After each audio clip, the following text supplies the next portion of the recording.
नमस्कार. पण वाचतोय आपली पहिली मराठी बुक उर्मिला, एका अज्ञात एकांताचा मनस्वी प्रवास. लेखक आहेत समर. भरताने असा कठोर निर्णय का घेतला असावा? तिथे वनामध्ये रामाने कित्येक वेळा भरताला समजावूनही भरत अयोध्येत राहिला नाही. राजमाता कौसल्या थरथरत्या आवाजात म्हणाल्या. एका शयनगृहात उर्मिला कौसल्याचे आणि मांडवी सुमित्रीचे पाय चेपत बसली होती. श्रुतकीर्ती हात पंख्याने राजमातांना वारा घालत होती. माते, यांनी असे का केले असावे? या प्रासादात आता आपल्याखेरीज दुसरं कुणीच नाही. त्यांना इथे यायचंच नाही तर आम्हाला नंदीग्रामात राहण्याची अनुमती मिळायला हवी. मांडवीने तिची मनोव्यथा सुमित्रेला आणि कौसल्याला सांगितली. पुत्री, भरताच्या अंतःकरणाला त्या कैकेयीच्या क्रूर कर्मामुळे वेदना झाल्या आहेत. त्याला केवळ प्रायचित्त हा एकच शब्द डोळ्यासमोर दिसत आहे. त्याला आम्ही सुद्धा समजवण्याचा प्रयत्न केला, पण तो त्याच्या निर्णयावर ठाम राहिला, सुमित्रा म्हणाली. पडल्या पडल्याच उजव्या हाताने श्रुतकीर्तीच्या डोक्यावरून सहानुभूतीचा हात फिरवत राजमाता कौसल्या म्हणाली. ही बिचारी श्रुतकीर्ती, हिचा या प्रकरणात दूरदूरपर्यंत काहीच संबंध नाही, पण तरीही हिला 14 वर्षांचा विरह सहन करावा लागेल. मला तुम्हा तिघींबाबत खूप वाईट वाटतं. ऐन तारुण्यात एका तपाहून अधिक काळ पतीपासून दूर राहणं काय असतं याची मी कल्पनाही करू शकत नाही. श्रुतकीर्ती काहीच बोलली नाही. काय बोलायचं? इतकं भयान दुःख श्वश्रूला पुन्हा पुन्हा सांगून तिच्यासमोर अश्रू ढाळायचे, सासूच्या दुःखात भर घालायची, पुन्हा विरहाचे स्मरण करायचे. त्यापेक्षा शांत राहिलेलेच चांगले. असो, असा विचार करून श्रुतकीर्ती काहीच बोलली नाही. कौसल्या पुढे म्हणाली. मांडवी आणि श्रुतकीर्तीला किमान एक सवलत आहे. भरताने आणि शत्रुघ्नाने पूर्णतः वनवास स्वीकारलेला नाही. ते केवळ प्रायश्चित्ताकरिता अयोध्येच्या बाहेर थांबले आहेत. त्यांचे मधून मधून दर्शन होऊ शकतं. पण बाळ उर्मिला, तुझे आयुष्य अत्यंत खडतर आहे. सीतेजवळ राम आहे. या दोघींचे पती केवळ 1-2 योजना दूर आहेत. मात्र लक्ष्मण तुझ्यापासून किती दूर आहे हे आपल्याला ठाऊकही नाही. तुला कधीही मन मोकळे करावेसे वाटले तर माझ्याजवळ ये. या कुळात घडलेल्या अनपेक्षित घटनांमुळे तुला हा त्रास सहन करावा लागत आहे. आता तुला सावरण्याची जबाबदारी सर्वस्वी आमची आहे. माता, हे आता माझंच कुळ आहे. उर्मिलेच्या वाक्याने कौसल्याचं आणि सुमित्रेचं मन जिंकलं. तिकडे हे कसे आहे? त्यांचं निवासस्थान कुठे आहे? तुला एक गोष्ट सांगायचीच राहिली. अगं, भरतामागे येणारं अयोध्येचं सैन्य पाहून लक्ष्मणाला वाटलं की भरत त्यांच्यावर आक्रमण करणार आहे. कैकेयीचा कट हा भरतानेच नियोजित केला असावा अशी सर्वांचीच धारणा झाल्याने त्याला चुकीचंही म्हणता येणार नाही. मात्र रामाने त्याला वेळीच सावरल्याने अनर्थ टळला, कौसल्याने सांगितले. पुढे सुमित्रा म्हणाली. त्याच्या मनात कोणतेही दुःख किंवा खंत आहे असे जाणवले नाही. तिथे तो आनंदाने रामाची सेवा करत आहे. मी तर असेही ऐकले की तो रामाच्या सेवेकरिता रात्र रात्र जागतो. प्रत्येक ठिकाणी उत्तम पर्णकुटी बांधून राहण्याची व्यवस्था करतो. तो कुशल आहे हे ऐकून तुला थोडे तरी चांगले वाटेल असा विचार करून मी तुला सांगितले. सध्या तेच महत्वाचे आहे. त्यांच्या वनात कोणत्याही संकटाशिवाय राहणे आणि सुखरूप परतणेच आनंददायी ठरेल. तसेच होईल. एक विचारू का? वस्तुतः तो प्रश्न विचारावा की विचारू नये याबाबत मांडवीच्या मनात संभ्रम होता, पण तिने धीर एकवटून मनातला एक प्रश्न थेट विचारण्याचे ठरवले. हो, यांनी इतकी विनंती केली तरीही श्रीराम अयोध्येत का परतले नाहीत? माता कैकेयी सुद्धा रामांनी परत यावे असे म्हणत होत्या. राम वडिलांच्या आज्ञेबाहेर कदापि जाणार नाही. तो आम्हाला म्हणाला की जगातल्या सर्व गोष्टी बदलू शकतात, पण माझ्या वचन पालनात कोणताही बदल होणार नाही. राहिला प्रश्न कैकेयीचा, तर राम तिच्यावर रागावलेला नाही. तिच्या इच्छेनुसार वागणे हाच धर्म आहे असे समजून तो वनवासात गेला. पण आता कैकेयीने काहीही म्हटले तरी एकेकाळी तिच्या मनात भरताने राज्यकारभार करावा ही प्रबळ इच्छा होतीच, व ती इच्छा पूर्ण करणेही आवश्यक आहे असे समजून रामाने परत येण्यास नकार दिला. त्याने भरतालाही आनंदाने राज्य देऊ केले. त्यामुळे रामाच्या वनवासाला अप्रत्यक्ष का होईना मात्र आपणच कारणीभूत झालो आहोत असे भरताला वाटले. सुमित्रा उत्तरली. मग श्रीराम श्री भरतांप्रमाणेच अयोध्येजवळ का नाही राहत? आज्ञेचे पालनही होईल व त्यांना अयोध्येचे राज्यही सांभाळता येईल. सुमित्रेचे वाक्य पूर्ण होताच उर्मिलेने हा प्रस्ताव सुचवला. याचे उत्तर आमच्याकडे नाही उर्मिला. कैकेयीने केवळ रामाकरिता वनवासच नव्हे तर भरताकरिता राज्य मागितले आहे. राम अयोध्येजवळ राहिला तर भरताला राज्यकारभार करता येणार नाही. बहुधा या कारणानेच राम अयोध्येजवळ राहत नसावा. कौसल्येने तिचे मत व्यक्त केले. याचा अर्थ हे कसे आहेत, कुठे आहेत हे कुणालाच ठाऊक नसेल? उर्मिलेने हुंदका दाबत विचारले. नाही, मात्र तो स्वतःचे रक्षण करण्यास समर्थ आहे. पुत्री, तू चिंता करू नकोस. तो सुखरूप परत येईल. उर्मिलेला अश्रू सावरणे आता शक्य नव्हते. तिच्या डोळ्यातून अश्रू बाहेर पडताच ती उठली आणि कक्षाबाहेर गेली. दोन्ही राजमाता व्याकुळ होऊन तिच्याकडे बघत होत्या. मांडवी, तू उर्मिलेला सावर, जा पाहू. मांडवी उर्मिलेच्या पाठोपाठ गेली. सुनांची ही अवस्था पाहून राजमातांनाही अश्रू रोखता आले नाही. मग श्रुतकीर्तीलाही दुःखाला नियंत्रित करणे कसे शक्य होणार होते? तिच्या डोळ्यांतूनही अश्रू बाहेर पडले व ती रडतच कक्षाबाहेर गेली. अयोध्येच्या राजप्रासाद युद्धाविनाच पराभूत झालेल्या योद्ध्याप्रमाणे निशब्द, हताश आणि दुःखी झाला होता. पुढील 14 वर्षांमध्ये सुखाचे एकही चिन्ह दिसत नव्हते. 14 वर्षांनी श्रीराम, लक्ष्मण आणि सीता सुखरूप अयोध्येत परतल्यानंतरच सर्वांच्या चेहऱ्यावर खरे स्मितहास्य झळकणार होते. तोवर केवळ एकांत, चिंतन, मनन आणि विरह. या वस्तुस्थितीला स्वीकारण्याकरिता या तिघींना काही काळ लागला. सुखाच्या उंबरठ्याला ओलांडून त्या तिघींनी दुःखाच्या काळ्या कारागृहात प्रवेश केला होता. त्या कारागृहाचे रूपांतरण एका उत्तम राजप्रासादात होणे केवळ श्रीरामांच्या पुनरागमनानंतरच शक्य होते. तोपर्यंत केवळ प्रासादात दिवस काढायचे, अन्यत्र कोठेही जायचे नाही. पतीचा विचार करायचा आणि येणारा प्रत्येक उत्सव केवळ एक औपचारिकता म्हणून साजरा करायचा. हे एका प्रकारे कारागृहच. अनेक मास उलटले तरी उर्मिलेला विरहाची वस्तुस्थिती स्वीकारणे शक्य झाले नव्हते. प्रत्येक क्षण तिला तिच्या अपूर्व दुःखाची आठवण देत होता. तिला एक दिवस हा एका वर्षा इतका प्रदीर्घ भासत असे. प्रत्येक सायंकाळ ही तिच्यासाठी कसोटीची वेळ होती, कारण दिवसाचा शेवट हा रात्र सुखाची सुखद कल्पना करण्याचा काळ असतो. चंद्राच्या शीतल प्रकाशाचा अधिक आनंद घ्यायचा असेल तर सभोवताली पेटलेल्या मशालींना विझवण्याची तयारी असावी लागते. लक्ष्मण हा उर्मिलेच्या अंतःकरणाला प्रकाशित करणारा चंद्रच होता. तो अंतःकरणात अधिकाधिक स्पष्ट दिसावा म्हणून विरहाच्या आणि मनस्तापापासून उद्भवलेल्या कित्येक दाहक ज्योतींना फुंकर घालणे उर्मिलेला क्रमप्राप्त होते. लक्ष्मण चंद्राप्रमाणे कित्येक योजन दूर अरण्यात राहत असला तरी अंतःकरणात वसणाऱ्या लक्ष्मण रूपी चंद्राशी अंतःकरणात संवाद करण्याची संधी उर्मिलेला रात्रीच मिळत असे. सायंकाळी कक्षात एकटी असताना मनात येणारे उदास विचार आणि दुःखदायक आठवणी उर्मिलेला व्यथित करत असत.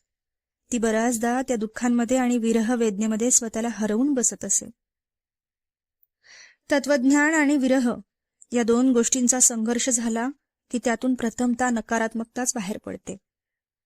सकारात्मकताचे धडे देत मनाला कितीही समजावले तरी पतीचा विरह त्यामुळे टळणार नाही हा विचारही तिच्यासाठी दुःखदायक होता. एकीकडे 100-150 वर्षांच्या आयुष्यामध्ये 14 वर्षांच्या दुःखाला तुलनेने सुसह्य मानणारी उर्मिला आणि दुसरीकडे नुकताच एक अकाली मृत्यू पाहिलेल्या 14 वर्षानंतर येणारे सुख शाश्वत असेलच याबाबत साशंक असणारी उर्मिला. या दोन्ही उर्मिलांचा एकमेकांशी संवाद सुरू असे. स्वतःशी झालेल्या संवादातून मनुष्य वेडेपण किंवा चैतन्य या दोघींपैकी एक गोष्ट प्राप्त करतो.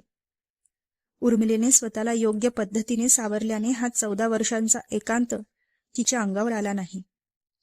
तिचे मन अधिकच उजळून निघाले. जीवनाच्या सत्याकडे जाणाऱ्या उर्मिलेवर त्या सत्याचा प्रकाशही झळकू लागला. पुरुषांनी प्रातःकाली धर्म, दिवसभर अर्थ, सायंकाळी संध्याविधी आणि साधनेतून मोक्ष व रात्री काम या पुरुषार्थाचे सेवन करावे असे धर्मशास्त्र सांगते. त्याचप्रमाणे दिवसभर विविध प्रकारचे कष्ट करून रात्री कामाचे सेवन करणे हे स्त्री वर्गाकरताही लागू आहे. उर्मिला सुद्धा हे चक्र पाळण्याकरता सामान्य स्त्रियांपैकी एक होती. तिचा परिचय देताना महर्षी विश्वामित्रांनी अथवा जनकांनी उर्मिला ही कुणी ज्ञानसंपन्न, विद्या विभूषित अथवा साधनाप्रिय स्त्री आहे असे सांगितले नाही. उर्मिला ही अतिशय रूपवान रमणी आहे, एवढाच उर्मिलेचा परिचय. त्यामुळे या सौंदर्यासोबत येणाऱ्या अभिलाषा, काम आणि मोह तिच्या मनात होताच. मात्र एक दिव्य चरित्र उभे राहत असते तेव्हा त्या चरित्रातील बहुतांश व्यक्तींना त्यांच्या वैयक्तिक अपेक्षा आणि अभिलाषांना त्या चरित्राच्या यज्ञकुंडात अर्पण करावे लागते. उर्मिलेनेही रामचरित्राच्या यज्ञकुंडात तिच्या तारुण्याची आहुती दिली.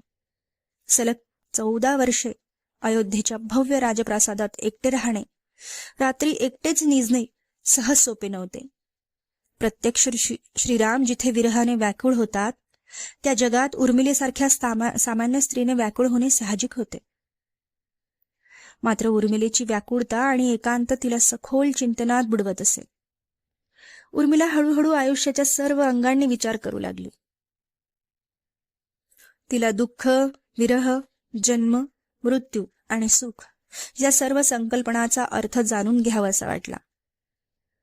तिचे पवित्र अंतःकरण हेच तिचे मार्गदर्शन करीत होते. उर्मिला वैचारिकतेच्या नव्या क्षितिजाकडे नकळत जात होती. या प्रवासादरम्यान तिने पतीच्या आगमनाचे स्वप्न पुन्हा पुन्हा पाहिले. तसेही पतीच्या पुनरागमनाची वाट बघण्याव्यतिरिक्त नियतीने तिच्या हाती दुसरे दिले तरी काय, याच विचारांमध्ये उर्मिलेची सायंकाळ सरत असे.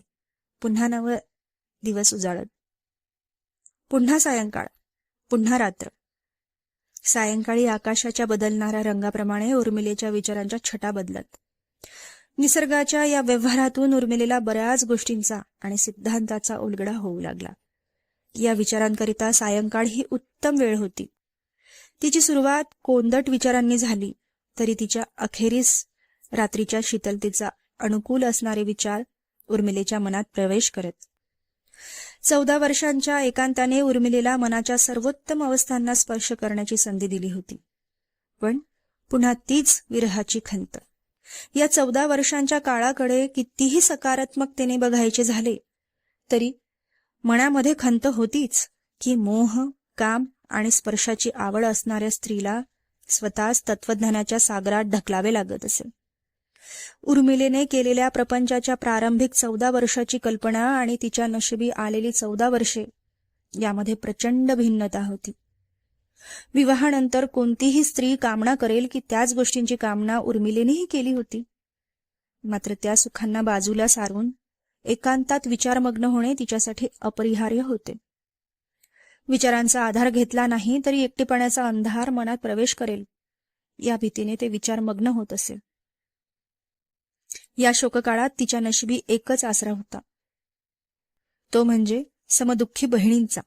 कारण मांडवी आणि श्रुतकीर्ती सुद्धा ही स्थिती अनुभवत होत्या. दिवसेंदिवस उर्मिला आत्ममग्न होत आहे व तिला वेळीच सावरले पाहिजे अशी चर्चा राजप्रासादात सुरू होती. मांडवी, श्रुतकीर्ती आणि राजमाता कौसल्या एका कक्षात बसून उर्मिलेच्या बदलत्या वर्तनाबाबत बोलत होत्या. नेमकी तेव्हाच उर्मिला त्या कक्षाजवळ आली. राजमातांना दुधाचा पेला देण्याची पाळी आज तिच्यावर होती. राजमाता कौसल्या तिच्या प्रासादात नाही हे पाहून उर्मिला कौसल्याच्या शोधात फिरत होती. राजप्रासाद इतका मोठा होता की एका कक्षातून दुसऱ्या कक्षात जाण्यासाठी सुद्धा 100 पावलं चालावं लागत असे. उर्मिलेला झुळूकने सांगितले की राजमाता कौसल्या मांडवीच्या कक्षात आहेत.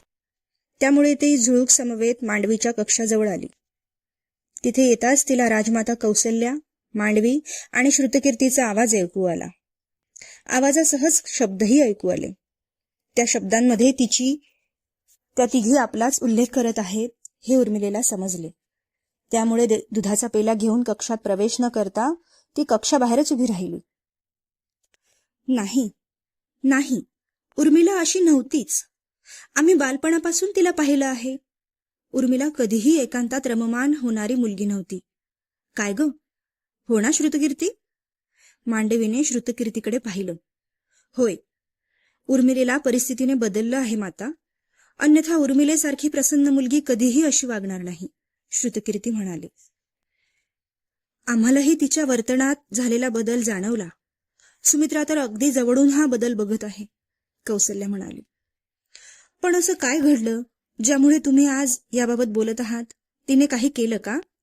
मांडवीने विचारलं. अगं, उर्मिला आणि सुमित्रा दोघी फळांनी भरलेली तालिका घेऊन सुमित्रेच्या कक्षाकडे जात होत्या. सुमित्रेने धरलेल्या स्थलिकेत अगदी 2-4च फळं होती. तिला कुठे उचलता येणार 20-25 फळं? उर्मिलेच्या हातात बरीच फळं होती. काहीतरी पायात अडकलं आणि सुमित्रेचा तोल गेला. तोल गेल्यावर तिचा उर्मिलेला धक्का लागला. उर्मिलेला वाटलं की तिच्यामुळेच सुमित्रेचा तोल गेला की काय. मग काय झालं? उर्मिला नेहमीप्रमाणे गोंधळली.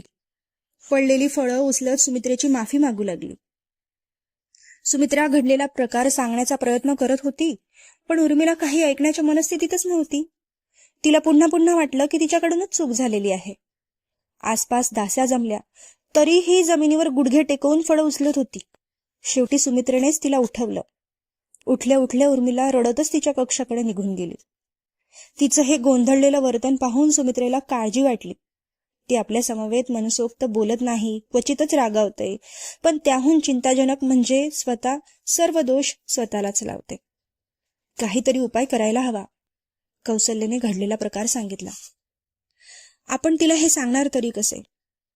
तिला काही सांगायला जावे तर ती स्वतःलाच दोषी समजून क्षमा मागते. आताही तसेच होईल. तिच्या स्वभावात चांगला बदल होण्याऐवजी या वर्तनालाच खतपाणी मिळेल. त्यापेक्षा तिला अजून काही मास तिच्यानुसार वागू देणेच योग्य. तुम्हाला काय वाटतं? मांडवीने तिचे मत कौसल्या आणि श्रुतकीर्तीपुढे ठेवले. मी ताईच्या मताशी सहमत आहे. अर्थाचा अनर्थ होऊ नये म्हणजे झालं. आपण चांगल्या मनाने तिला सांगायला जायचो आणि तिचा पुन्हा गैरसमज व्हायचा, श्रुतकीर्ती म्हणाली. तुम्ही म्हणता तेही योग्य आहे. मी सुमित्रेशी पुन्हा याबाबत बोलेन, पण उर्मिला अशीच कोशात राहिली तर अधिकच अंतर्मुख आत्ममग्न होईल. तिला वेळीच सावरायला हवे. कौसल्याने चिंता व्यक्त केली. मांडवीच्या कक्षात सुरू असलेला हा संवाद उर्मिलेसह झुळूकही ऐकत होती, पण तिचे अर्धलक्ष उर्मिलेच्या चेहऱ्याकडे होते.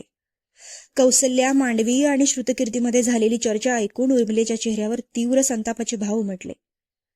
माता कौसल्याने आणि या दोघींनी माझ्या पाठीमागे माझ्याबाबत का बरं चर्चा करावी? मी चर्चेचा विषय झाले आहे का? माझ्याबाबत बरे वाईट बोलण्यापेक्षा मला समजून घेण्याचा प्रयत्न यापैकी कुणीही केलेला नाही. बरेच झाले यांनी मला समजून घेण्याचा प्रयत्न केला नाही. यांचे गोलबोडणे मला पटले असते तर मला माझ्या एकांताला मुकावे लागले असते, असा विचार करीत उर्मिला कक्षात गेली. माता कौसल्येसमोर दुधाचा पेला ठेवून ती लगेच तिच्या कक्षाकडे परतली.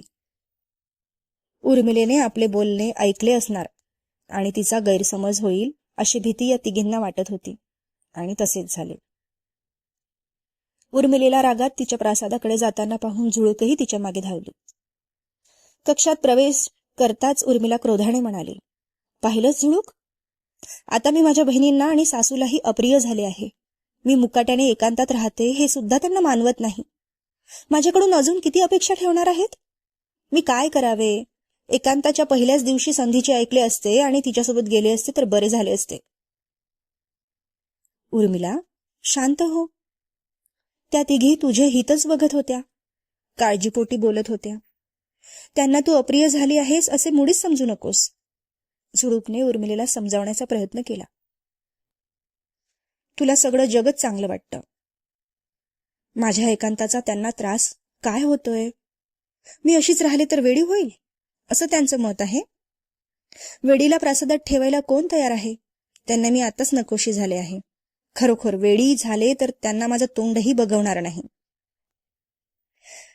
तू टोकाची भूमिका घेऊ नकोस. कुणीही तुला वेडं वगैरे ठरवत नाहीये.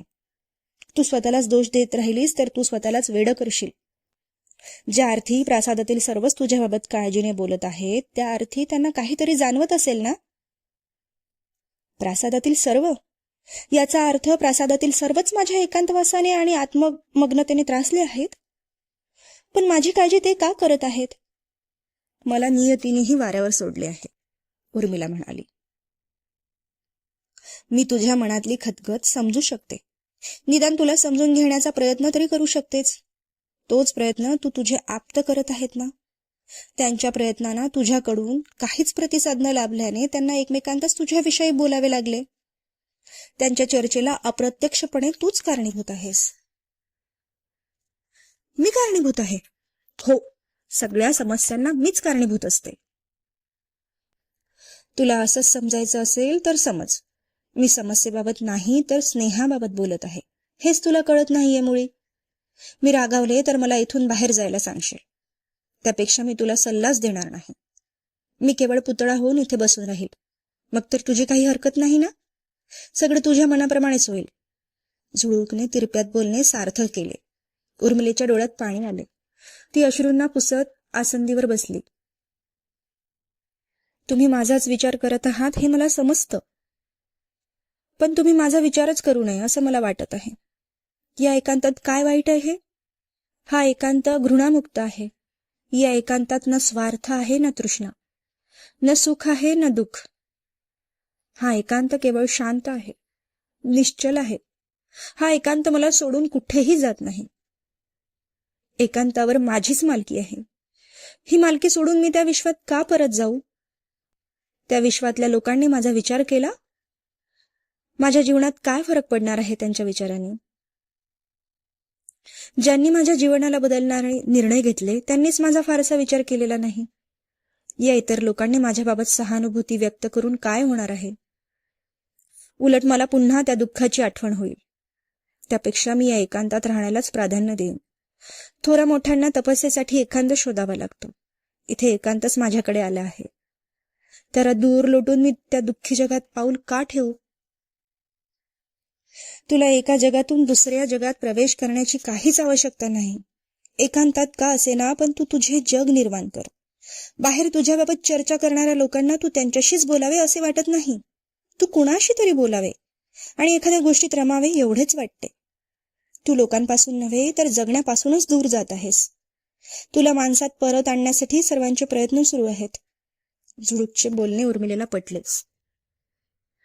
उर्मिलेने क्षणभर विचार केला व ती म्हणाली, माझे जगणेच थांबले आहे. माझ्या अस्तित्वाचे पुन्हा जिवंत होणे केवळ नाथांच्या आगमनानंतरच शक्य आहे. हे तू देखील जाणतेस. पण तोपर्यंत मी स्वतःला तुटू देणार नाही. बघता बघता 3-4 वर्ष लोटली. काळ इतक्याच वेगाने पुढे जात राहिला तर मलाही हुरूप येईल. लवकरच त्यांची भेट होणार आहे या आशेने बहुधा माझ्या जगण्याला बळ मिळेल. निद्रिस्त अवस्थेतून मी पुन्हा प्रफुल्लित होईल. बघ, इतकी विचारी आणि शहाणी मुलगी उगाच स्वतःला दोषी का समजते? यामुळे सगळे चिंतित होतात. किती छान विचार केलास. अशीच राहा. हो, मी प्रयत्न करेन. पण तुझ्या वचनाचं काय? हे नेमके कुठे आहेत आणि कसे आहेत याची तू माहिती अद्याप सांगितलेली नाहीयेस. कोणत्याही अवस्थेत ती माहिती शोधण्याचे वचनच तू मला दिले होते. मी ते वचन कसे विसरेल? मी माझ्या परीने पूर्ण प्रयत्न करत आहे. लवकरात लवकर श्री लक्ष्मण, श्रीराम आणि सीतेचे निवासस्थान कळो अशीच प्रार्थना करायला हवी. त्यांचे क्षेम कुशल कळताच तुला अधिक बरे वाटेल. तुझ्यात नवी उमेद जन्म घेईल. तीच एक शेवटची आशा आहे. तू प्रयत्नांना थांबवूच नको. पण एका अटीवर, झुळूक म्हणाली. कोणती अट? उर्मिलेने विचारले. तू या एकांतात तुझे जग निर्माण करण्याचा प्रयत्न केलास तरच मी माझे प्रयत्न सुरू ठेवेल. वचन दिल्यावर अशी अट घातली जात नाही. पण मी तुझी अट मान्य करते. मी दुःखाकडे अधिकाधिक दुर्लक्ष करत आणि चांगल्या गोष्टींमध्ये मन रमवत जगण्याचा प्रयत्न करेल. मग तर झालं? हो. झुळूकच्या चेहऱ्यावर आनंद दिसू लागला. उर्मिलेने प्रथमच स्वतःला दुःखातून सावरण्याचा प्रयत्न करण्याचे आश्वासन दिले होते. बघता बघता 7 वर्ष लोटली. उर्मिलेच्या तारुण्य चंद्राने आता पौर्णिमेकडे प्रवास सुरू केला. लक्ष्मण ज्या दिवशी येईल तो दिवसच उर्मिलेच्या तारुण्याची पौर्णिमा ठरणार होती. त्यानंतर चंद्र पुन्हा अमावस्येकडे झुकला तरी किमान तारुण्याचा उत्तरार्ध लक्ष्मणासह व्यतीत करता येईल या आशेने उर्मिला स्वतःला धीर देत होती. पण या 7 वर्षांमध्ये काय बदलले होते? मिथिलेतून अयोध्येत आलेल्या सर्व सखींचा आणि दास्यांचा विवाह झाला होता. त्यांची 5-6 वर्षांची मुलं अयोध्येत आनंदाने वाढत होती. उर्मिला, मांडवी आणि श्रुतकीर्ती या सर्व स्त्रियांचे मातृत्व डोळ्यासमोर बघत होत्या. व अद्याप त्यांना मातृत्वाचे सौख्य प्राप्त न झाल्याने दुःखी होत होत्या. अयोध्येचा कारभार राजकुमार भरत अतिशय उत्तमपणे बघत होते. वस्तुतः भरतांनी राज्यकारभाराचे दायित्व विश्वसनीय मंत्र्यांवर सोपवले होते. मात्र अंतिम निर्णय भरतांच्या अनुमतीनेच होत असे. महर्षी वशिष्ठ देखील वेळोवेळी भरताला मार्गदर्शन करीत. शत्रुघ्न नंदीग्रामात भरतांच्या सेवेकरता उपस्थित होतेच. यानं त्यानिमित्ताने भरतांना अयोध्येतील आणि मांडवीला नंदीग्रामातील वार्ता कळत असे. श्रीरामांची विचारपूस करण्याकरिता दूध धाडायची इच्छा भरतांना होत असे. मात्र श्रीरामांच्या आज्ञेनुसार त्यांनी एकदाही दूध पाठवला नाही. श्रीराम, लक्ष्मण आणि सीता नेमकी कुठे असतील याबाबत अयोध्येत कुणालाही थांगपत्ता नव्हता.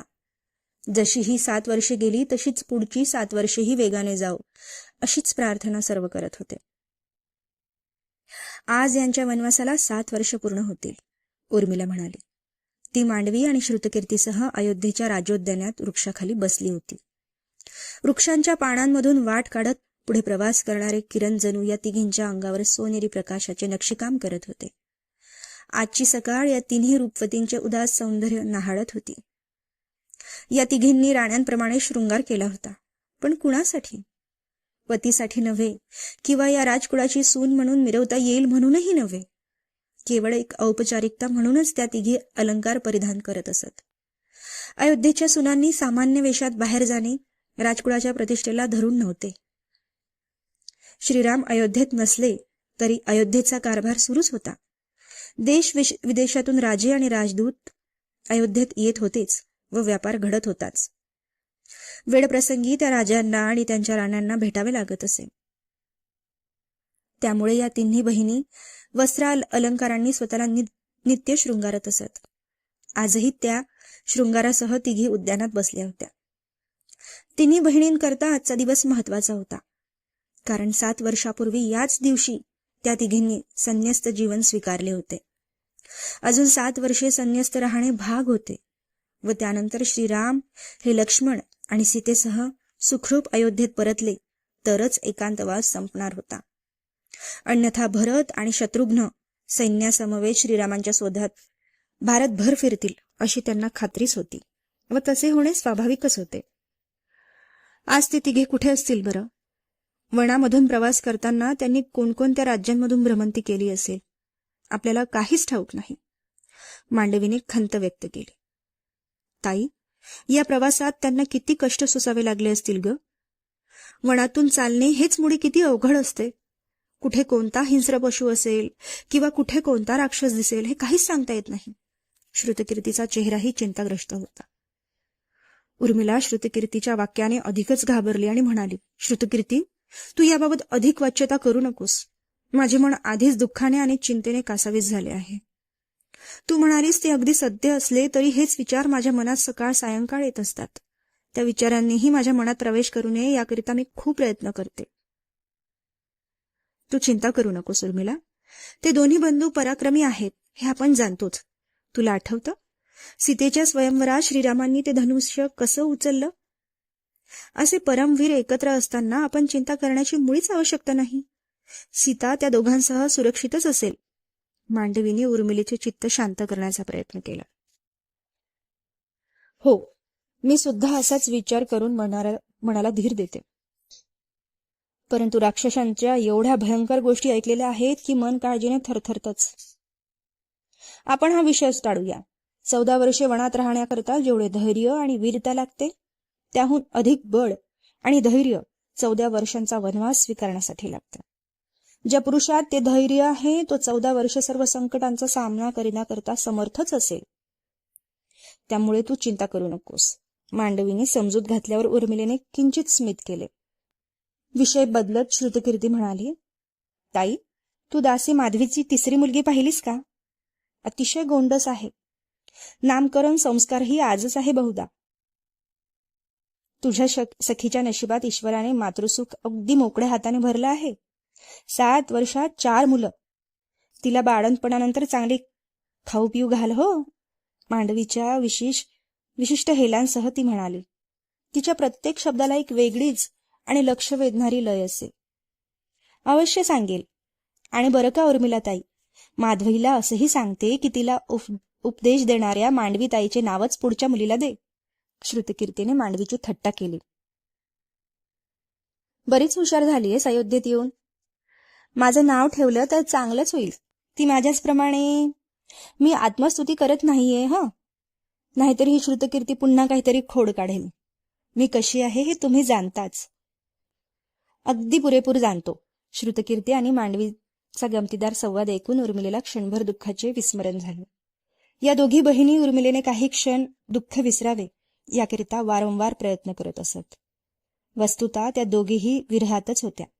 मात्र उर्मिलेचे दुःख त्या चौघींमध्ये सर्वाधिक वेदनादायी होते. कारण एकदा वनवासी गेलेला लक्ष्मण तिला 14 वर्षे दिसणार नव्हता. तिला साधे नेत्रसुखही लाभत नव्हते. काळ किती पुढे सरकला. इथे आलो तेव्हा आपण चौघी आणि सोबत असणाऱ्या 101 सखी अगदी अनोख्या होतो. इथलं काहीच ठाऊक नव्हतं. आता बघा, त्या सर्व सखींना पुत्ररत्न आणि कन्यारत्न लाभलं आहे.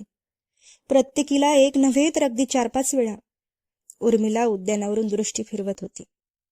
हा विषय तिघींच्या एकटेपणाकडे जाणार हे मांडवीला आधीच समजलं. आपल्याला अद्याप तो आनंद अनुभवता आला नसला तरी त्या सर्व मातांच्या आनंदात आपण सहभागी आहोतच. बघता बघता तो दिवसही उजाडेल जेव्हा आपल्यालाही पुत्र अथवा कन्यारत्न लाभेल. 7 वर्षे गेलीच. उरलेली 7 वर्षेही असेच वेगाने जातील. मोठ्या असल्याने मांडवीला कायम स्वतःचे दुःख विसरून आणि मनाला खंबीर करून बोलावे लागत असत. हो, मग कल्पना करा, आपल्या चौघींच्या मुलांवर चौघींचे सारखेच प्रेम असेल. ज्याप्रमाणे अयोध्येच्या राजकुमारांमध्ये बंधुभाव आहे तसेच सख्य आपल्या मुलांमध्येही असेल. या प्रासादाला बघता बघता आपली मुले डोक्यावर घेतील. श्रुतकीर्तीने उघड्या डोळ्यांनी स्वप्न पाहिले. आमच्या मुलांचे ठाऊक नाही, पण तुझी मुले तुझ्यासारखी चंचल असतील हे मात्र खरे. मांडवीने श्रुतकीर्तीची थट्टा केली. ताई, मग माझी गुरु तूच आहेस हे विसरू नको. उत्तम. माझी शिष्य आता नेहमी माझ्या सेवेला उपस्थित राहणार तर. कुणीतरी बोलावेत आहे वाटतं. मी आलेच. श्रुतकीर्तीने सेवा हा शब्द ऐकताच पळ काढला. कुठे पळतेस? थांब. मांडवीने अडवण्यापूर्वी श्रुतकीर्ती प्रासादाच्या दिशेने निघाली. पाठोपाठ या दोघीही राजप्रासादात परतल्या. गेली 7 वर्षे या तिघींच्या नशिबी असे आनंदाचे क्षण क्वचितच आलेत. 14 वर्षे चेहरा दुःखी ठेवणेही शक्य नव्हते व खडखडून हसणेही शक्य नव्हते. आता प्रतीक्षा होती ती केवळ वनवास संपण्याची. त्या क्षणीच तिघींना निखळ आनंद अनुभवता येणार होता. सीतेलाही पुन्हा राजा ऐश्वर्य उपभोगता येणार होते. 4ही बंधू अयोध्येत परतणार होते. त्या क्षणाची मोहिनी या तिघींच्या मनावर पसरू लागली. वर्षे जशी जशी सरू लागली तसे या मोहिनीचे उत्सुकतेत आणि पुढे आनंदात रूपांतरण होऊ लागले. एका प्रसन्न प्रातःकाळी उर्मिला अयोध्येच्या राज्योद्यानात फिरत होती. त्या बागेतील पिवळ्या रंगाची फुले तिला विशेष आवडत. पिवळा रंग फुलांवर जितका खुलतो तितका कुठेच खुलत नाही असे तिला वाटायचे. उर्मिला तिच्या आवडत्या पिवळ्या फुलांजवळ येऊन बसली. तिने लाल रंगाचे अधैर्य परिधान केले होते. कानात सोन्याची कुंडलं आणि कपाळावर कुंकू. पिवळ्या फुलांजवळील एका पाषाणावर बसलेली उर्मिला फुलांच्या बाजूला किंचित वाकून फुलांशी बोलत होती. त्या फुलांशी बोलण्यात तिचा वेळ जात असे. करमणूक होत असे.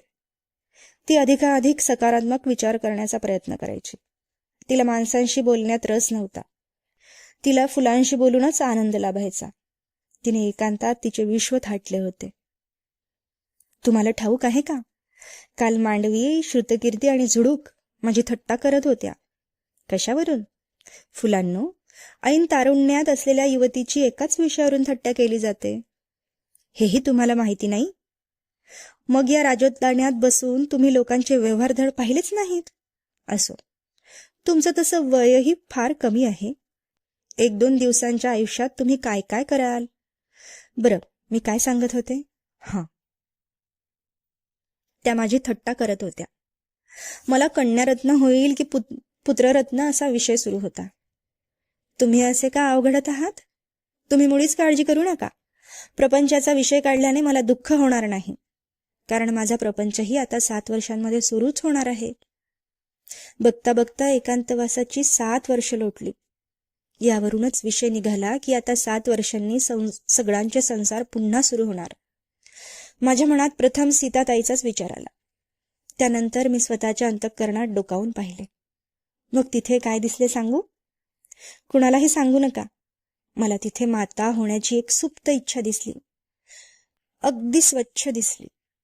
विवाह होऊन आता 7 वर्ष झाली. माझ्या मनात माता होण्याची इच्छा जागृत होणे स्वाभाविकच आहे. जवळपास सर्व स्त्रियांना जीवनाच्या या टप्प्यावर असे वाटतेच. यात विशेष असे काही नाही. माझे काही वेगळेपण असेल तर ते हेच की मी ही इच्छा असूनही नाथ सोबत नसल्याने पुढची 7 वर्षे माता होऊ शकणार नाही. पण निसर्गाची कृपा आहे की माता होण्यासाठी त्याने मुबलक वेळ दिलेला आहे. 14 वर्षांनी माझ्यातील मातृत्व लयाला जाणार नाही. उलट त्या मातृत्वाला परिपक्वता येईल. त्यामुळे मी प्रतीक्षा करण्यास तयार आहे. सर्वप्रथम नाथ सुखरूप अयोध्येत परत येऊ. त्यानंतर जीवन पूर्वी होते तसेच आनंदी होणार आहे. हो, माझा पूर्ण विश्वास आहे. तुम्ही पुन्हा निराश का झालात? ओळखलं? जुळुकला अजूनही त्यांचा पत्ता सापडला नाही म्हणूनच ना? फुलांनो, तुम्ही मुळीच काळजी करू नका. ती शक्य ते सर्व उपाय करतील. श्रीराम, ताई आणि नाथांनी अयोध्यावासियांना त्यांचे निवासस्थान कळू नये म्हणून खबरदारी घेतली असावी. श्री भरत पुन्हा पुन्हा त्यांना भेटायला गेले तर श्रीरामांच्या वनवासाला काहीच अर्थ राहणार नाही. वचनाचे काटेकोरपणे पालन करण्यासाठी ते तिघे गर्द अरण्यात कुठेतरी राहत असते. तिथवर या झुडूकचा दूध पोहोचणार तरी कसा? मी तर असेही ऐकले आहे की राजकुमार श्री भरतही श्रीरामांचे निवासस्थान शोधत आहेत. हे कार्य सिद्ध करण्यासाठी त्यांनी विशेष गुप्तचरांची नेमणूक केली आहे. ज्या अर्थी त्यांनाही श्रीरामांचे, ताईचे आणि नाथांचे निवासस्थान सापडू शकले नाही, त्या अर्थी ते तिघे खरोखर अयोध्येपासून खूप दूर गेले असणार.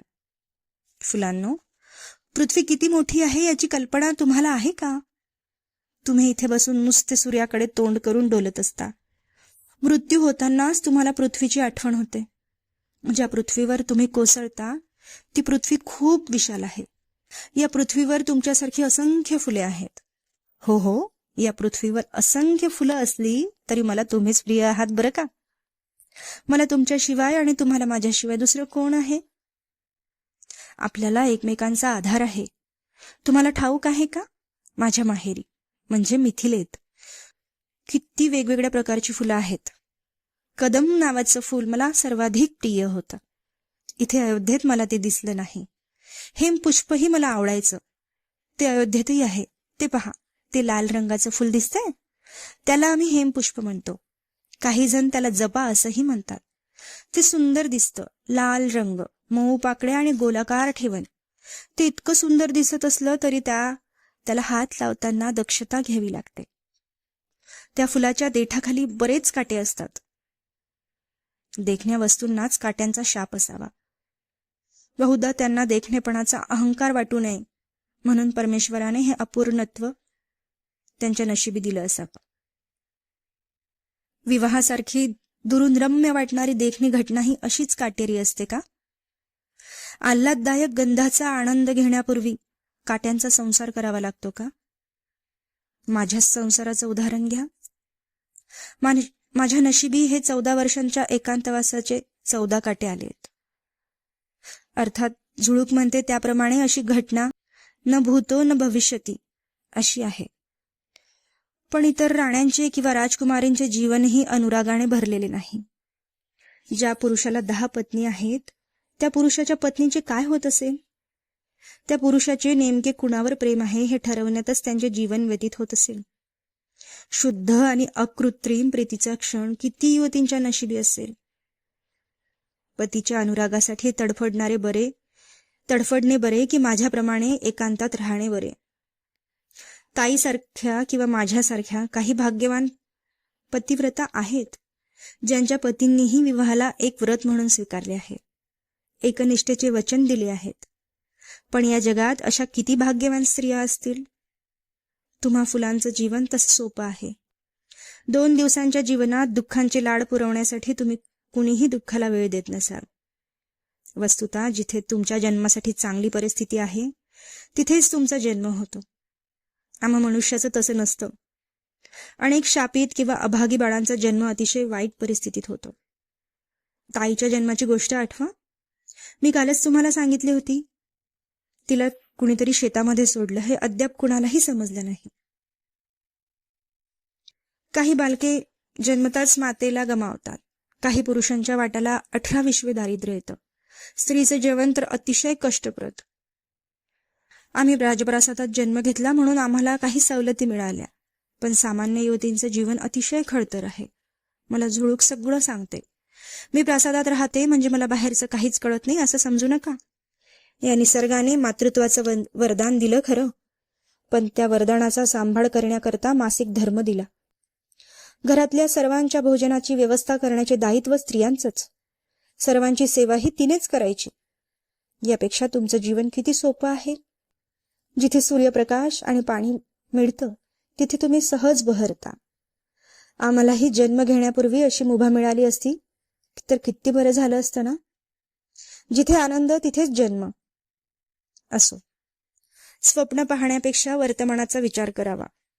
मलाही वर्तमानात परतायला हवं. उर्मिलेने तिचा कोमल हात फुलांवर फिरवला. उर्मिला तिच्या कक्षात परतली. एका सायंकाळी उर्मिलेच्या कक्षात एखाद्या तंतुवाद्याप्रमाणे मावळत्या किरणांच्या लयबद्ध रेषा दिसत होत्या. दिवस मावळू लागला की तिला अतिशय आनंद होत असे. वनवासाचा अजून एक दिवस कमी झाला ही भावना तिच्यासाठी सुखावह होती. श्रीरामांचा वनवासही आता संपण्यात होता. त्यांच्या सीतेच्या आणि लक्ष्मणाच्या वनवासाचाही संधिकाळच सुरू होता. विरहाची 13 वर्षे संपून आता केवळ 1 वर्ष शिल्लक होते. 13 वर्षाच्या तुलनेत हा 1 वर्षाचा काळ सुसह्य आणि लहानच वाटत असला तरी आता उर्मिलेच्या मनात एक वेगळीच हुरहुर होत होती. श्रीराम, सीता आणि लक्ष्मण परराज्यात स्थायिक झाले असतील तर? त्यांना अयोध्येत परतावेसेच वाटले नाही तर? किंवा तेथील लोकांच्या आग्रहामुळे त्यांना परतता आले नाही तर? नाही, असे होणार नाही. श्रीरामांनी भरतांनाही 14 वर्षांनी परत येण्याचे आश्वासन दिले आहे. मात्र ते वनामध्ये प्रवास करताना कुठे दूर गेले असतील तर? त्यांना 14 वर्ष संपताच पायी प्रवास करत अयोध्येत परतणे शक्य झाले नाही तर? या चिंतेवर एकच उतारा होता, तो म्हणजे दैवावरचा विश्वास. 14 वर्षांचा विरह झाल्यानंतर आता दैव नवे दुःख पदरी घालणार नाही असा विश्वास. दैव इतकेही क्रूर नसेल अशी श्रद्धा. दुःख आणि सुख आयुष्यात क्रमशः येत असतेच, मात्र आयुष्यामध्ये शोकांतिका वारंवार येत नाही. एका आयुष्याला एकच थोर शोकांतिका पुरते. एखाद्या व्यक्तीच्या आयुष्यात सलग कित्येक वर्षे शोकांतिका घडल्या असे अगदी क्वचितच होते. उर्मिला असा विचार करून स्वतःचा धीर देत असे. बहुधा पूर्वजन्मीचे पातक फेडण्याकरिता या जन्मात ही 14 वर्षे एकांतात काढावी लागली असती. मात्र ती शिक्षा संपूर्ण आता सुखाची सुरुवात होणार आहे.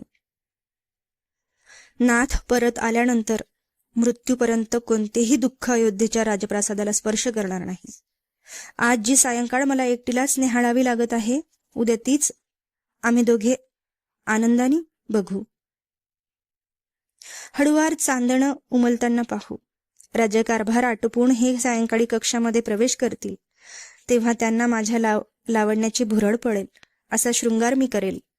उर्मिला आता सुखाच्या कल्पनांना आनंदाने आलिंगन देत होती. तो तिचा हक्कच होता. उर्मिला, मांडवी आणि श्रुतकीर्ती 14 वर्षे दिवसभर राजप्रासादात केवळ बसून राहत नसत, तर विविध कार्यांमध्ये सहभागी होत असत. अयोध्येचे उत्तराधिकारी असलेल्या श्रीरामांचे आप्त या नात्याने त्यांना जनकल्याणाकडेही लक्ष द्यावे लागत असे. अयोध्येचा एकही राजकुमार अयोध्येत नसल्याने सामान्य लोकांच्या समस्या सोडवण्याचे कार्य राजमातांच्या मार्गदर्शनाखाली या बहिणीच करीत.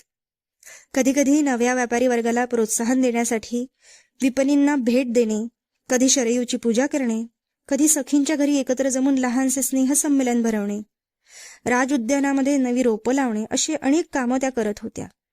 त्यामध्ये मन रमावे म्हणून मुद्दाम अधिकाधिक काम करत होत्या. राजप्रासादात क्वचित शास्त्रार्थ आयोजित झाल्यास तिघी बहिणी तत्वज्ञानाचे विविध पैलू जाणून घेत. या सर्व प्रसंगामध्ये अयोध्येचे सिंहासन रिकामेच असे. श्रीरामांच्या आज्ञेने हे राज्य चालले आहे अशी सर्वांची भावना होती. नंदीग्रामात राजकुमार भरत मंत्र्यांची सभा घेत असत. तेव्हा देखील सिंहासनावर रामांच्या पादुकाच असत. भरतांनी अगदी नेटाने 13 वर्षे अयोध्येचा कारभार चालवला होता. 13 वर्षे ते भावाप्रमाणेच जमिनीवर झोपत असत. त्यांनी उत्तमोत्तम पदार्थाचे सेवन केले नाही किंवा ऐश्वर्य उपभोगले नाही. त्यांनी उभारलेल्या नंदीग्रामात अनेक पर्णकुटी होत्या. लहानसे उद्यान होते, सभामंडप होता आणि मोकळे मैदानही होते. भरत नंदीग्रामात सर्वत्र फिरत असे. त्यामुळे ते कसे आहेत, काय करत आहेत याबाबत सर्व माहिती मांडवीपर्यंत पोहोचत असे. तिची गोष्ट शत्रुघ्न आणि श्रुतकीर्तीची. तीच गोष्ट शत्रुघ्न आणि श्रुतकीर्तीची. शत्रुघ्नाला न कोणी वनवासात जाण्याची आज्ञा दिली होती, न त्याने तसे वचन घेतले होते. केवळ तिन्ही ज्येष्ठ भाऊ वनामध्ये राहत आहेत म्हणून तो वनामध्ये गेला होता. त्याला एकट्याला राजवैभव उपभोगणे लज्जास्पद वाटले. मात्र तो भरतापेक्षा अधिक मुक्तपणे नंदीग्रामात वावरत असे, अनेकांना भेटत असे. त्यामुळे शत्रुघ्नाची प्रत्येक वार्ता ही श्रुतकीर्तीपर्यंत पोहोचत असे. किंतु उर्मिलेला लक्ष्मणाचे क्षेम कुशल कळण्याचीही शक्यताच नव्हती. संध्याकाळी कक्षामध्ये प्रवेश करताना उर्मिलेला लक्ष्मणाच्या परिस्थितीबाबत काहीच ठाऊक नसायचे. दिवसभर इतरांच्या आनंदात सहभागी होऊन, सखींच्या आणि दास्यांच्या आनंदी कुटुंब बघून आणि राजमातांची मनोभावे सेवा करून कक्षामध्ये परतणाऱ्या उर्मिलेच्या मनात केवळ रीतेपण असे. किंतु तिला आता 13 वर्षांनी पूर्वीप्रमाणे दुःखाची तीव्र जाणीव होत नव्हती. कारण आयुष्यात दुःख सुखाहून अधिक असले तरी दुःख हे सुखा एवढे बलवान नसते. दुःखाच्या प्राथमिक अवस्थेत दुःख प्रकर्षाने जाणवते, मात्र काळ पुढे जातो तसा दुःखाचा प्रभावही कमी होतो. मात्र एकदा उपभोगलेले सुख आयुष्यभर जसे तसे लक्षात राहतात. दुःखाचा कालावधी कित्येक वर्षांचा असला तरी मनुष्यावर पकड कायम ठेवण्याची क्षमता दुःखात नसते. सुख मात्र मरेपर्यंत तितकेच प्रभावीपणे लक्षात राहते. उर्मिला त्याच सुखाच्या प्रतीक्षेत होती. 13 वर्षांचा विरह पदरी पडल्याची खंत तिच्या मनात निश्चितच होती. मात्र आता तिच्या मनाला सुखाचे डोहाळे लागले होते. वर्षभरात लक्ष्मण अयोध्येत परतणार होता. हे परतले नाहीच तर फार काय होईल. मी त्यांचा शोध घेण्यासाठी अयोध्येच्या सैन्यासह दंडकारण्यात जाईल. मात्र एक ना एक दिवस त्यांना प्राप्त करेनच. उर्मिलेच्या मनात लक्ष्मणाला भेटण्याची तीव्र ओढ होती व त्या ओढीने तिला आत्मविश्वास दिला होता. उर्मिलेने विचार करतच अंगावरून अलंकार काढले, वस्त्र बदलले. राजमातांसमवेत आणि बहिणींसमवेत जेवून पुन्हा कक्षातच परतायचे असल्याने शृंगाराकडे फारसे लक्ष दिले नाही. कक्षात येताच कक्षात पसरलेल्या सोनेरी प्रकाशाकडे पाहून विचारमग्न झालेली उर्मिला आता पुन्हा राजप्रासादात जाण्यास सज्ज झाली. आज तिने आणि श्रुतकीर्तीने स्वयंपाक केला होता. राजप्रासादात सहसा राजकुळातील स्त्रिया स्वतः स्वयंपाक करत नसत. प्रामुख्याने दासांना योग्य त्या सूचना देऊन जात असत. मात्र ती प्रथा मिथिलेच्या तिन्ही कन्यांनी बदलली.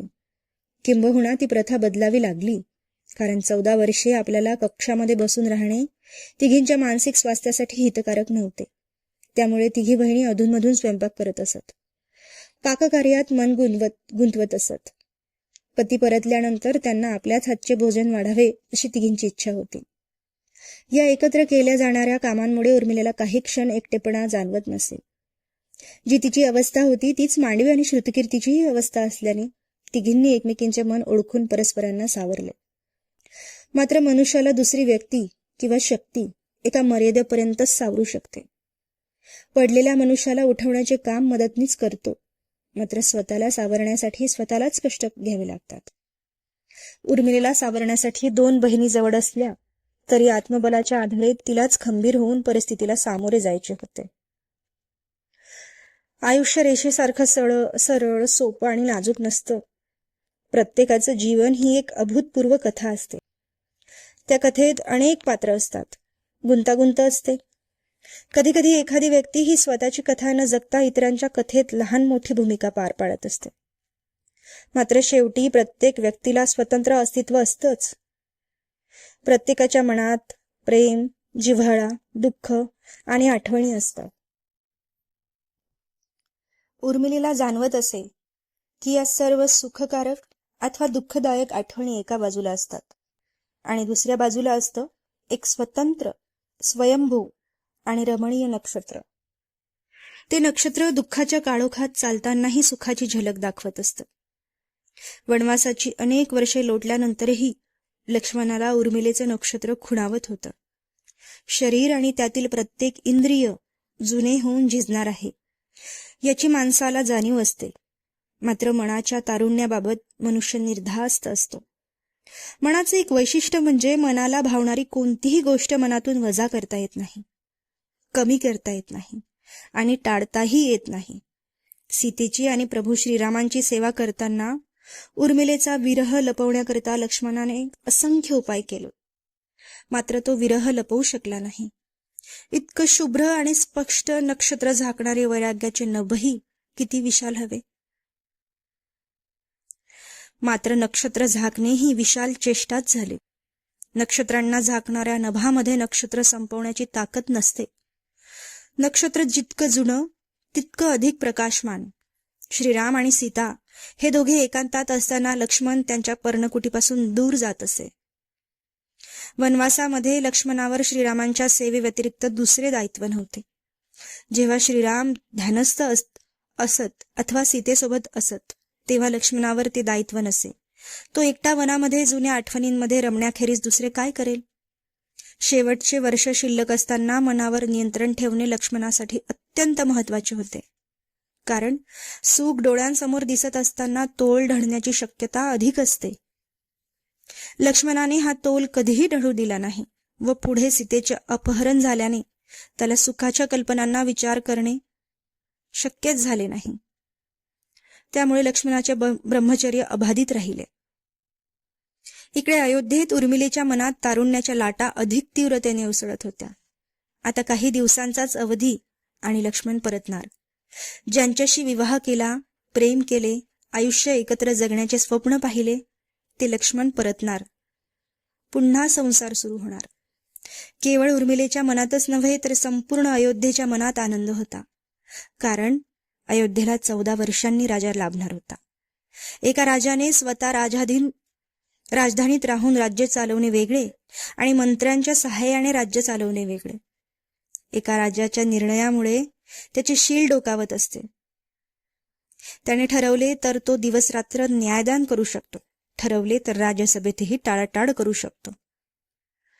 नागरी व्यवस्थेने इतके अधिकार एकाच्या हाती सोपवल्याने एक राजा राज्याचा उत्कर्ष तरी करतो किंवा विनाश तरी करतो. मात्र अयोध्येचे राज्य खरोखर आदर्श होते. राजाकडून राजधर्माचे पालन आणि प्रजेचे कर्तव्यनिष्ठ वर्तन यांचा सुवर्ण संगम अयोध्येत झाला होता. श्रीरामांच्या राज्यात प्रजा सुखी राहील असा प्रजेला विश्वास असणे हाच श्रीरामांचा विजय होता. वनवासाला निघालेल्या रामांना थांबवण्यासाठी त्यांच्या मागोमाग अयोध्येच्या प्रजेने जाणे ही काही नियोजित घटना नव्हती. श्रीरामांनी प्रजेचा विश्वास जिंकण्यासाठी अहोरात्र कष्ट केल्याचे ते फलित होते. 13 वर्षांचा अवधी मनुष्य स्वभावाला अंतर्बाह्य बदलण्यास पुरेसा होता. उर्मिलेचा स्वभावही आता बदलला होता. विवाहापूर्वी प्रत्येक सुख उपभोगणाऱ्या उर्मिलेला विवाहानंतर आलेले दुःख यशस्वीपणे पचवल्याने तिच्या अंगी संयम निर्माण झाला होता. आता तिला काहीही आत्मसात करण्याची घाई नव्हती.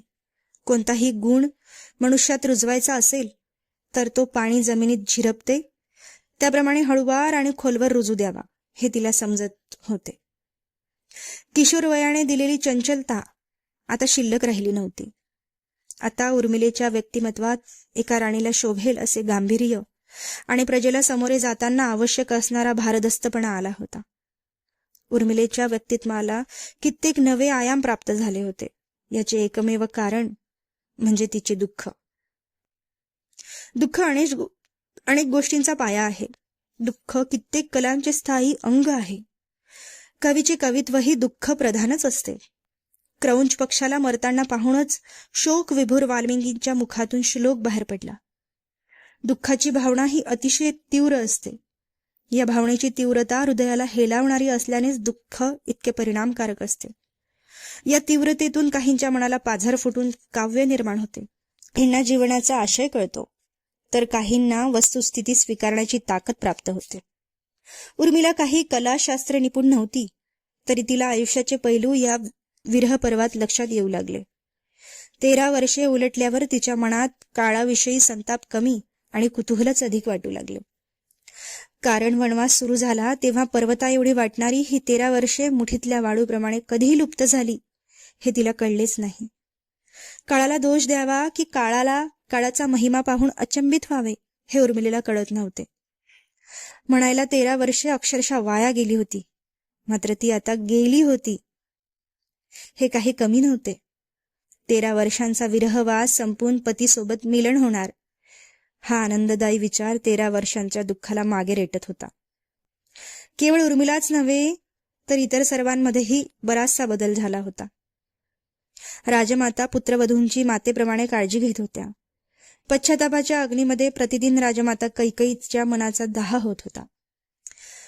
मात्र तिचे दुःख श्रीरामांची क्षमा मागितल्याशिवाय संपणार नव्हते. इतरांनी तिला क्षमा केली असली तरी मनामध्ये कैकेयीविषयी असणारा संताप प्रत्येकाला सरसकट विसरता येत नव्हता. राजकुमार भरताने कैकेयीला प्रासादाबाहेर हाकलले असते किंवा कैकेयीने आत्मक्लेश करण्यासाठी वनवास स्वीकारला असता तरी राजप्रासादातील कुणीही तिला अडवले नसते. मनुष्याचे पुण्य आप्तही काही काळाने विसरतात, मात्र पाप कुणीच विसरत नाही. आयुष्यभर पापाचा कलंक लागला तर तो मृत्यूनंतरही पुसता येत नाही. सामान्य लोकांना शिक्षा होऊन पुन्हा सन्मानाने जगण्याचा अधिकार प्राप्त होतो, मात्र राजकुळातील कोणत्याही व्यक्तीला शिक्षा भोगून चारित्र्यावरचा डाग पुसण्याची सवलत नसते. कैकेयीला कोणतीही शिक्षा देऊन किंवा दूषण देऊन पापाचे धनी होऊ नये अशी सूचना श्रीरामांनीच भरतांना दिली होती. त्यामुळे अयोध्येत परतल्यावर भरतांनी कैकेयीविषयी अनुद्गार काढले नाही. तसाही भरतांनी कुटुंबियाशी संपर्क ठेवला नव्हताच. त्यांनी 13 वर्षे राज्य धैर्याने चालवले. अयोध्येत विद्रोह, गृहयुद्ध अथवा अराजकतेची परिस्थिती निर्माण होऊ दिली नाही. याबाबत भरत आणि शत्रुघ्नाच्या मनात समाधान होते. भावाला दिलेले वचन आणि भावाने दिलेले दायित्व निश्चयाने पार पाडल्याने आता श्रीरामांच्या आगमनानंतर कोणत्याही चिंतेशिवाय राज्य त्यांच्या स्वाधीन करायचे आणि दोषमुक्त व्हायचे असा भरतांचा विचार होता. श्रीरामांच्या आगमनामुळे संपूर्ण अयोध्येत आणि विशेषतः अयोध्येच्या राजप्रासादात आनंदाचा नवा ऋतू बहरणार होता. कारण श्रीराम आले म्हणजे त्यांच्यासह लक्ष्मण, नंदीग्रामी असलेले भरत आणि शत्रुघ्न हे त्यांचे तिन्ही बंधूही राजप्रासादात परतणार होते. मांडवी आणि श्रुतकीर्ती सुद्धा 14 वर्षांनी त्यांच्या पतींना मनसोक्त भेटणार होत्या. एका रामकार्याकरिता या 7 जणांनी त्यागाची पराकाष्ठा केली होती. त्यांच्या त्यागाचे महत्व वर्तमानाच्या लक्षात येवो न येवो, मात्र इतिहासाने नेमके हेरले होते. अयोध्येला काही दिवसातच नवे महाराज आणि नवी महाराणी लाभणार होती. श्रीराम, सीता आणि लक्ष्मण या तिघांनी 14 वर्षे ऋषीगणांचा सहवास प्राप्त झाला. याकरिता वनामध्ये प्रत्येक आश्रमाला भेट देण्याचा निश्चय केला होता. प्रत्येक ऋषी त्यांच्या आश्रमाजवळ असणाऱ्या इतर आश्रमांची माहिती देत असत व त्यानुसार हे तिघे प्रवास सुरू ठेवत असत. या प्रवासादरम्यान अनेक ऋषींनी श्रीराम आणि लक्ष्मणाला विध्वंसक शस्त्रे दिली. श्रीरामांच्या हातून अनेक अभागी मनुष्यांचा उद्धार आणि दुष्टांचा संहार झाला.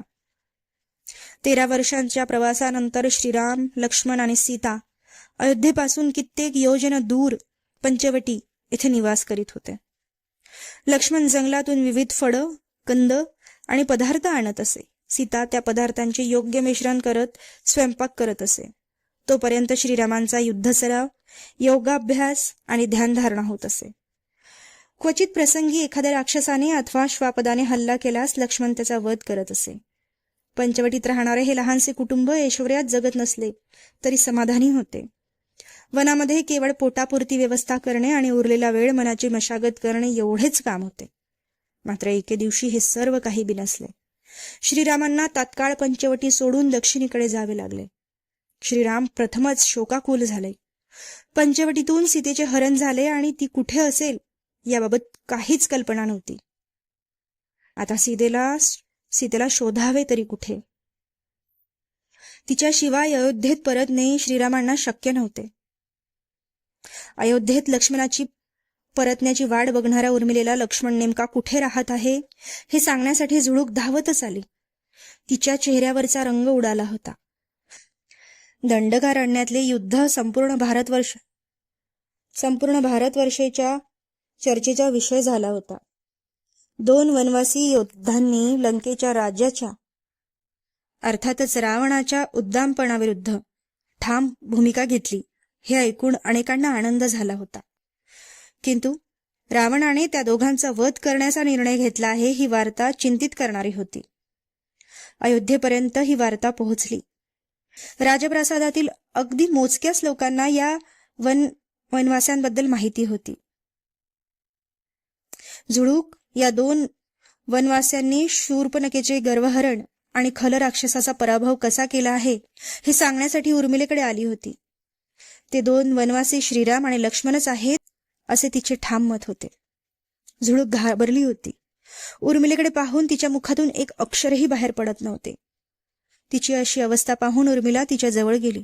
झुळूक, तुला इतका घाम का फुटला आहे? अशी भांबावलेली का दिसत आहेस तू? मी एक दुःखद आणि भयावह वार्ता ऐकली आहे, झुळूक म्हणाली. दुःखद? असे काय घडले? तुला ही वार्ता ऐकून खूप त्रास होईल आणि म्हणूनच मी ही वार्ता तुझ्यापासून लपवणार होते. मला त्रास होईल? उर्मिलेने क्षणभर विचार केला. थांब. नाही, त्यांच्या प्राणाला? नाही, श्री लक्ष्मण अद्याप सुरक्षित आहेत. मग? किंतु ते आणि सीता संकटात आहेत. श्रीरामही संकटाचा सामना करीत आहेत. वनात असे काय घडले? ते तिघे कुठे आहेत? तुला ही वार्ता कधी समजली? उर्मिलेच्या मनात एका पाठोपाठ एक प्रश्न निर्माण झाले होते. सगळं सांगते. दुर्दैवाने मला पूर्ण माहिती मिळाली नाही, परंतु त्यांचे निवासस्थान कुठे आहे हे समजले. श्रीराम, सीता आणि लक्ष्मणासह पंचवटी या क्षेत्री राहत आहेत. बहुधा ते आता तिथे नसावे. आता तिथे नसावे? मग कुठे गेले? ते निश्चितच अयोध्येकडे परत येत असतील. शक्यता आहे.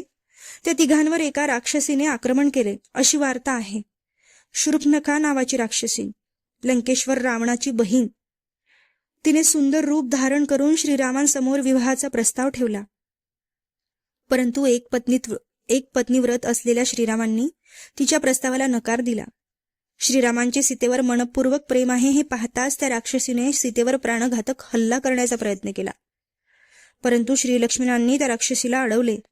तिचे नाक कापून तिला विद्रूप केले. श्रीलक्ष्मणांमुळे सीतेचे प्राण वाचले.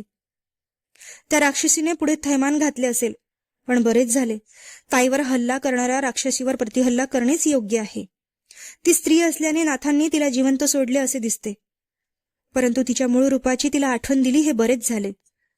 तिचे खरे राक्षसी रूप आता अधिकच कुरूप दिसत असणार. तिला या अपराधाबाबत आजन्म प्रायश्चित्त होईल. उर्मिले, कुणालाही ते 2 वनवासी श्रीराम आणि श्रीलक्ष्मण आहेत हे माहीत नाही. ज्यांच्यापर्यंत ही वार्ता पोहोचली आहे त्यांनी केवळ 2 वनवासी तरुणांचा पराक्रम असा ऐकला आहे. त्यांचे नाव कुणालाही ठाऊक नाही. मग तुला कसे ठाऊक? मी तर्क केला. 2 वनवासी तरुण आणि एक तरुणी, एक युगुल आणि एक पुरुष, हे तिघे श्रीराम, श्रीलक्ष्मण आणि सीताच असावे. अन्यथा पुढे जे घडले ते घडले नसते. कोणत्याही वनवासी युवकांमध्ये एवढे सामर्थ्य नाही. पुढे काय झाले? त्या शूर्पणखेने तिच्या भावाकडे श्रीरामांची आणि श्रीलक्ष्मणांची तक्रार केली म्हणे. सीतेचे अपहरण करण्यास त्याला प्रवृत्त केले. त्याने श्रीराम आणि श्रीलक्ष्मणांचा वध करून सीतेला लंकेत नेण्यासाठी खल आणि दूषण या 2 राक्षसांना सैन्यासह पाठवले. किंतु या 2 वनवासी युवकांनी त्या दोन्ही राक्षसांना आणि सैन्याला ठार मारले. मायावी डावपेचांनी उत्तर दिले. तू विचार कर, कुणीही तारुण्यात वनवास का स्वीकारेल? स्वीकारला तरी पत्नीसह का राहील? पत्नीसह राहिला तरी कुणी भावालाही सोबत ठेवेल का? लंकेच्या राजाविरुद्ध युद्ध का करेल? कुणात इतके सामर्थ्य आहे? उत्तर सोपे आहे. ते श्रीराम आणि श्रीलक्ष्मणच आहेत. तुझा तर्क योग्य आहे. तू मला जी वार्ता सांगितली ती ऐकून मी आनंद व्यक्त करू की नाथांची काळजी करू हेच मला कळत नाहीये. ताईचे रक्षण करून पापी लोकांचा वध करणाऱ्या पतीचे गुणगान करू की आता पुढे लंकेचे सैन्य त्यांच्या विरुद्ध युद्ध पुकारेल या विचाराने चिंतित होऊ. पती एवढा सामर्थ्यवान असताना त्याची चिंता करणे म्हणजेच त्याच्या पराक्रमावर प्रश्नचिन्ह उपस्थित करणे. असे एका क्षत्रिणीला शोभत नाही. त्यामुळे मी त्यांच्या कर्तृत्वाचा गौरव करणेच योग्य समजते. पुढे संकट आले तरी श्रीराम आणि नाथ त्या संकटाला पराभूत करू शकतीलच.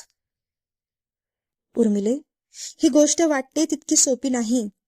तुझ्यातील सकारात्मकता पाहून मला आनंदच झाला. पण आपल्याला तिथे नेमके काय घडत आहे याची काहीच कल्पना नाही. तिथे काहीही घडले तरी त्याची वार्ता आपल्यापर्यंत यायला एका मासापेक्षा अधिक कालावधी लागेल. अयोध्येपर्यंत ती वार्ता पोहोचली तरी आपल्यापर्यंत यायला हवी. आज मला संपूर्ण वार्ता चोरून ऐकता आली असती तर बरे झाले असते. ही वार्ता उडत उडतच माझ्या कानापर्यंत आली. ती सत्य आहे की नाही याची पडताळणी करण्याचीही यंत्रणा माझ्याकडे नाही. तू प्रत्यक्ष राजकुमार भरताना याबाबत काहीच विचारू शकत नाहीस, कारण तुला कुठून कळलं असं ते विचारतील. ती वार्ता ऐकताना जे शब्द पुसेटसे का होईना तुझ्या कानावर पडले तेही मला सांग. मला शब्दही आठवत नाही, पण पुढची वार्ता सीतेबाबतच आहे. मी तिचेच नाव ऐकले. परमेश्वरा, माझ्या बहिणीचे रक्षण कर. तिला काहीही होऊ नये. वनवासात असणाऱ्या अयोध्येच्या राजकुमारांचा पराक्रम अद्वितीय असला तरी ते सहस्रावधी सैनिकांशी एकाच वेळी युद्ध करू शकणार नाही. वनवासात असल्याने त्यांच्या पराक्रमालाही मर्यादा आहे. तूच त्या तिघांचे रक्षण कर. उर्मिलेने प्रार्थना केली. झुळूक, 13 वर्षांनी का होईना तू तुझे वचन पूर्ण केले. मला नाथांच्या निवासस्थानाची माहिती दिलीस. ही वार्ता सत्य असेल तर गेल्या 13 वर्षांमध्ये नाथांच्या जीवाला कोणताही धोका उत्पन्न झाला नाही असे आपण समजू शकतो. हा विचारही मनाला शांत करणारा आणि आनंद देणारा आहे. या तिघांनी आता परतीचा प्रवास सुरू करावा. ते अयोध्येच्या सीमेत आल्यावर रावण युद्ध करणार नाही. उरलेले दिवस ते शरयूच्या तीराजवळ सुखाने राहू शकतील. खल आणि दूषणाच्या वधानंतर रावण कोणता निर्णय घेतो हे बघणे महत्वाचे आहे. त्याने या घटनेकडे दुर्लक्ष केले तर अतिउत्तम. 2 वनवासी संपूर्ण सैन्यावर विजय मिळवतात हे पाहून तो अधिक सैन्य पाठवण्याचा विचारही करणार नाही. सैन्यच धजावणार नाही. उर्मिला विश्वासाने म्हणाली. हे देखील खरं. सैनिकांचे हातपाय आधीच लटपटताना पाहून सेनापती रथ लंकेकडे वळवतील. हो, तुला अधिक माहिती मिळाली तर मला त्वरित कळव. हे तुला वेगळं सांगण्याची आवश्यकता नाही, पण विवाहाच्या गडबडीत लक्षात राहीलच असं नाही. उर्मिला झुळूकला चिडवत म्हणाली. नुकताच झुळूकचा विवाह ठरला होता.